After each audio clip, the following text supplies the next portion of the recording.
Hello viewers, আসসালামু আলাইকুম। আশা করি আপনারা সবাই ভালো আছেন।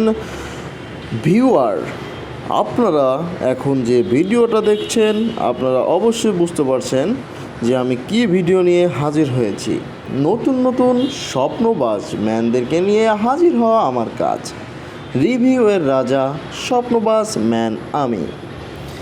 এখন আপনাদের সামনে যে ভিডিওটি নিয়ে এসেছি সেই ভিডিওটি হচ্ছে স্বপ্না আপা, যশোরের স্বপ্নবাজ স্বপ্না আপা, যিনি এক জায়গায় যাচ্ছিলেন। যাওয়ার সময় একটি বাচ্চাকে, একটি শিশু ছেলেকে কিছু ফল বিক্রি করতে দেখেন। এরপর তিনি দাঁড়িয়ে তার সাথে কথা বললে ফলের একটা দাম চায় 40 টাকা।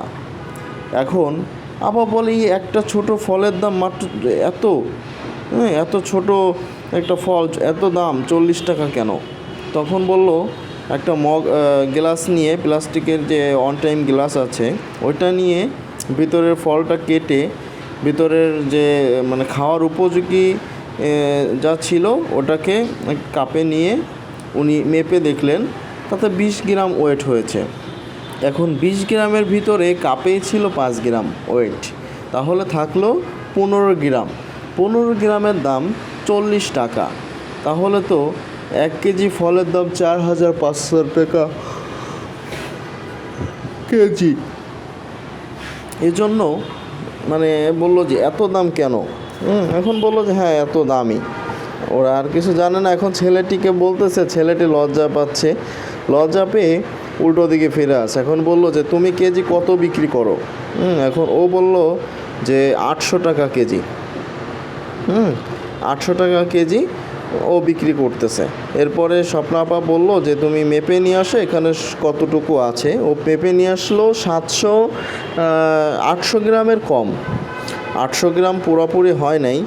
তারপরেও এখন কী করবে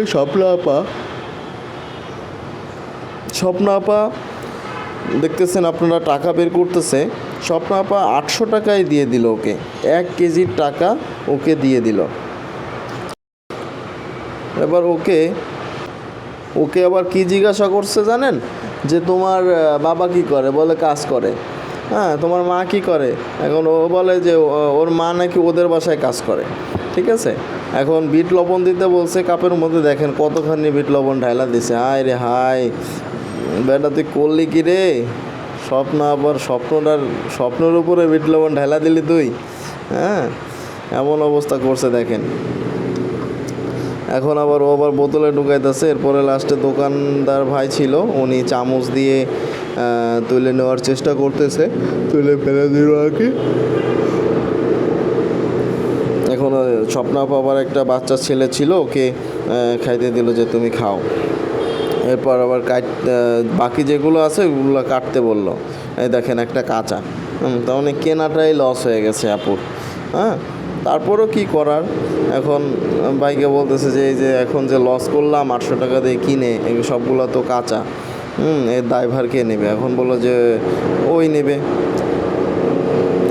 শেষমেশ কি করার, স্বপ্ন আপা আসলে কারো স্বপ্ন নষ্ট করতে চান না, এজন্য তাকে আর কিছু বললেন না। সব কিছু কেটে দেখে সব কাঁচা। এখন লাস্ট পর্যন্ত ওইগুলো ওকে আবার রিটার্ন করে দিল। ধন্যবাদ।